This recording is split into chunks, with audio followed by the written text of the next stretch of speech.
It's another edition of Time About the Movies, and today we're taking a look at the movies of March 15th, 1996. We got 6 movies to look at today, so let's just go ahead and jump on into it.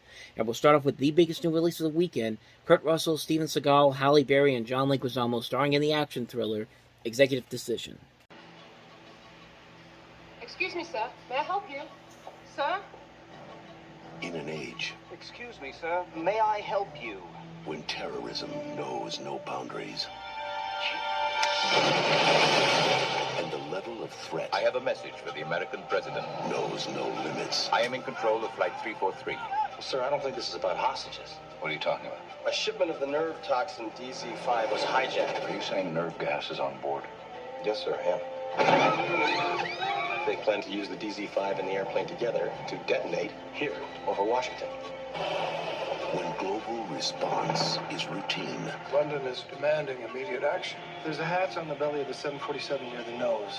We could dock there. I know you wrote the book on assaulting hijacked aircraft, but this is 5 miles above the Earth. I don't think we have any other options. and advanced technology Who's this? 007? can accomplish miracles. What are you doing up here? Who the hell else is going to do it? You? Opening the outer hatch. A life or death decision Hope there's a good movie on this flight. for 400 hostages in a plane Keep it going. or 40 million civilians on the ground You can forget Washington. There's enough nerve agent here to wipe out half the eastern seaboard. will come down to a choice between the unthinkable The Pentagon is going to shoot us down. and the impossible. I'll reach our airspace in 85 knots. The hatch has got to be closed down or we'll lose both planes. Order the F-14s to intercept the 747. Kurt Russell, losing control of the airplane. Halle Berry, John Leguizamo, and Steven Seagal. We're not going to make it. You are. Warner Brothers invites you We're really going to shoot this plane down, are we? It's too late. They've already crossed the line. to fasten your seatbelts. This is directly from the president himself. Everybody down. Now you have your orders. Execute them.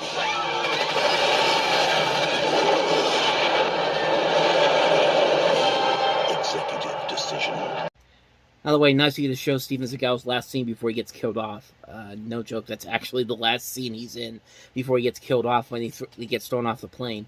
This is the directorial debut for Stuart Baird. It's a name that you may not be familiar with, but you have definitely seen his work. He's a longtime action editor. He's done many movies, including Tommy, The Omen, a lot of Richard Donner movies. Richard Linklater's a whole different thing, including the Lethal Weapon movies, Die Hard 2, Maverick, Demolition Man. This is the guy whose name has been attached to so many different movies.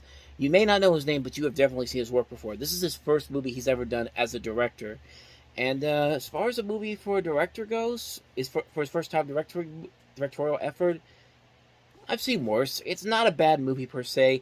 It's not anything too great either. It's a movie that's just kind of run of the mill. It's a typical terrorist action thriller film. This time the plane is taken over by terrorists. I think a better movie that does this is Air Force One, which came out a year later. But this movie still has a lot of fun elements to it. The visuals are very impressive. The action sequences overall are very solid.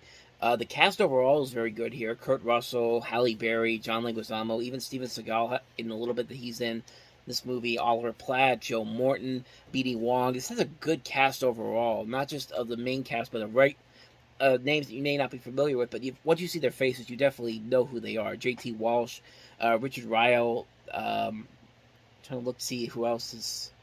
Chantal from Iron Man is in this. It's an overall enjoyable film. It's a film that really does work because of how standard it is. It's very much a standard film. I even like that Steven Seagal took on the role knowing that his character was going to be taken out the way he does. Like, we all hear these stories about how Steven Seagal is kind of a pain in the ass to work with on set, but I like that he has a little bit of a sense of humor in this type of movie to actually allow himself to be killed off the way he does in this movie. I thought that was kind of interesting of this particular performance. But other than that, though, this is still a fun little movie here. It's nothing too spectacular, nothing too groundbreaking by any means necessary, but It is fine for what it is. I think it's a very solid film. I think it's a very enjoyable action film all around. Not one of the best films overall, but it's still a ton of fun either way. I give it a lot of credit for doing the things that it does. It's a very solid film. I'd highly recommend checking it out if you're looking for a good, fun action movie. You definitely get it with Executive Decision. So with that said, let's move on to the next movie, and that is Matt LeBlanc starring in the family comedy Ed. Meet the Rockets' new third baseman. Good boy, dude. He can catch. And he can throw. Cool. But you don't want to let him babysit. Should I call? Sure, they're fine. What's the worst that could happen? Lost into the kitchen's a rotten egg. Universal Pictures presents Bad monkey! Matt LeBlanc, Ed. Rated PG. Starts Friday, March 15th at theaters everywhere. And this is why Joey Tribbiani doesn't make any big leading comedies after this particular film. I mean, he does. Matt LeBlanc did do a couple of other movies in more supporting roles, Lost in Space, Charlie's Angels.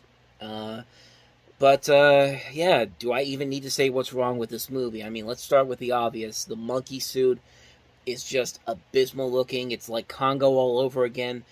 You could let it slide if the movie was silly and had some fun elements to it, but there's just none of that in this movie. This is a lazy comedy that just isn't funny at all. The worst thing about this movie is that it has talent on it. Matt LeBlanc can be very fun.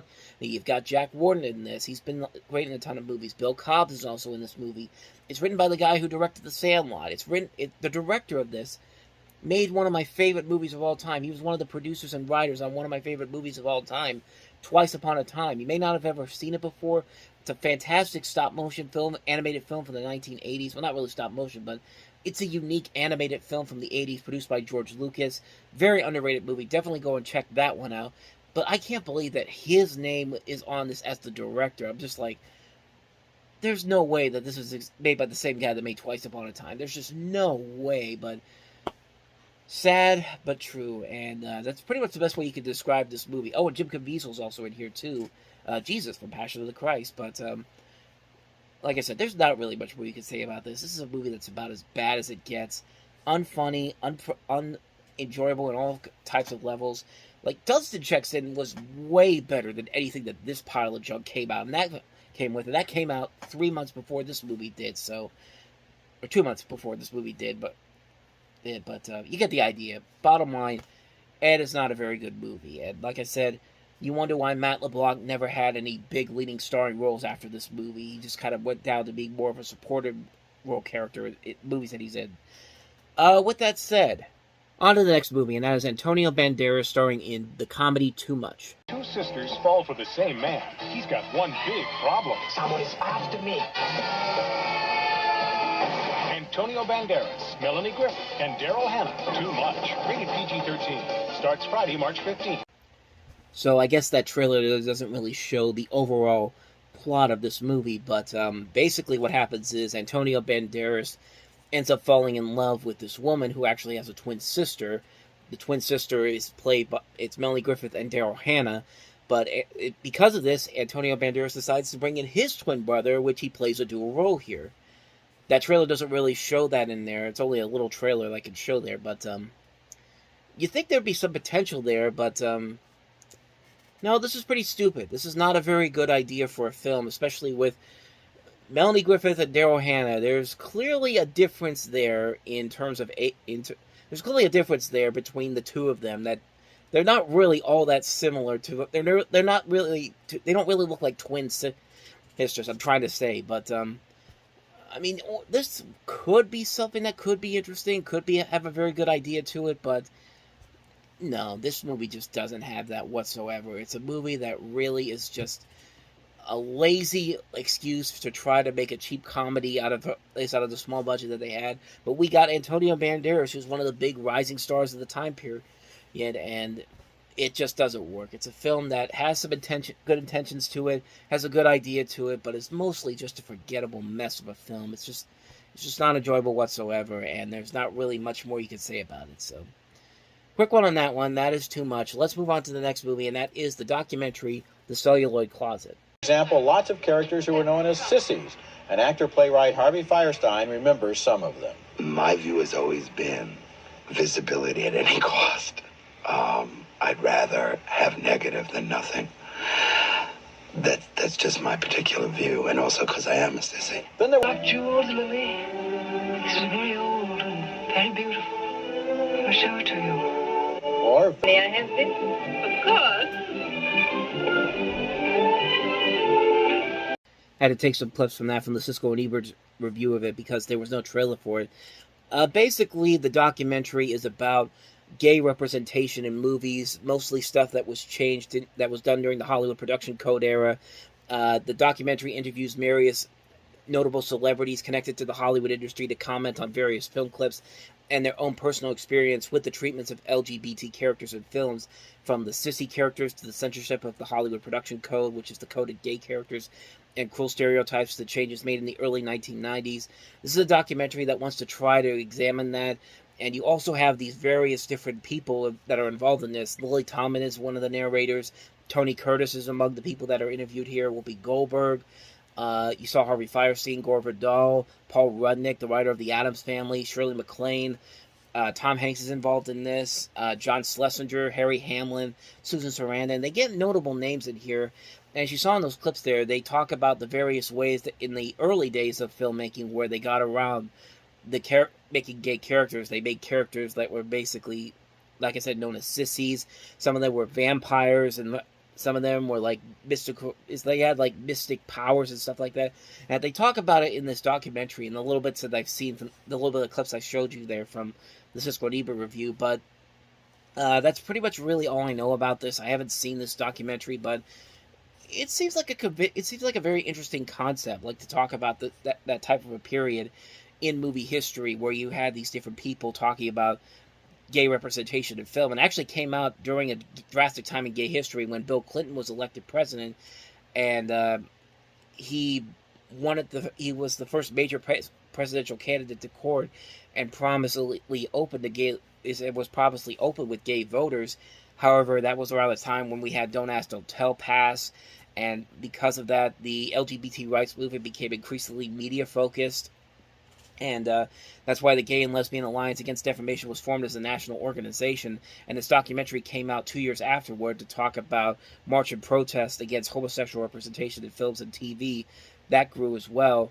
And really, gay people were not written well for most of the 1990s. I think it was right around the time around the 2000s, mostly with Brokeback Mountain, where there was more of a better representation of homosexuals in movies and TV, which was done much better than it was around this time period. But that's really kind of one of the interesting factors about this documentary. You get a good idea from the little bits that I've seen about what it used to be like back in the day. How did they get around that type of stuff? And listen to all these different people talk about their experiences with that type of stuff. Sounds like it could be a very interesting documentary. I gotta try to see if I can find the whole thing at some point. But Celluloid Closet came out in theaters that weekend, so that was one of the ones I needed to talk about. So let's move on to the next movie that we have here, which is Land and Freedom. Fascists, this is what they're doing to us.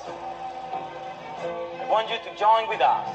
Make our fight your fight. No pasará. They shall not pass. No pasará. I'm going to Spain. Why you? We've got to do it. We've got to do it now. We've got no future here. I can't spare you.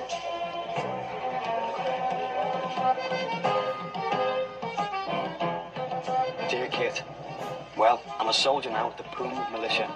Just ordinary men and women fighting for a cause. There's no saluting. We elect the officers and everything's discussed and voted on.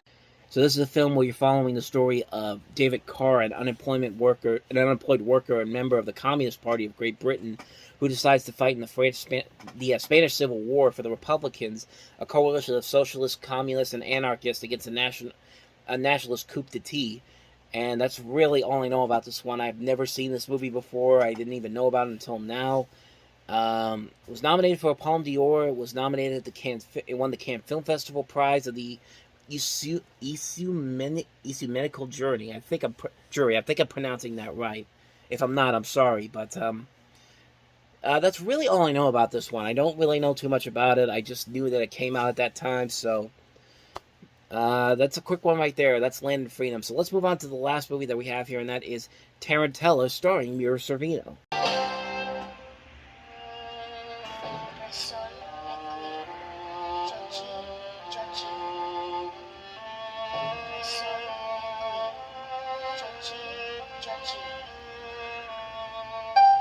dare you come in here and tell me how to think about my mother. I'll do just fine on my own.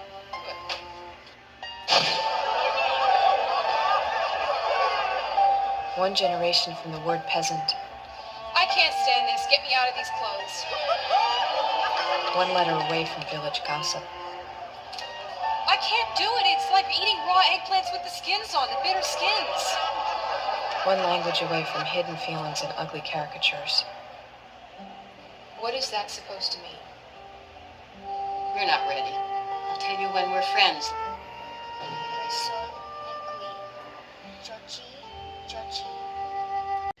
So this is probably something that came out to promote Mira Sorvino when she was getting nominated and eventually won the Oscar for Mighty Aphrodite. She plays this woman, an Italian-American professional photographer who has returned to New Jersey, where she grew up, where her mother dies to settle her estate.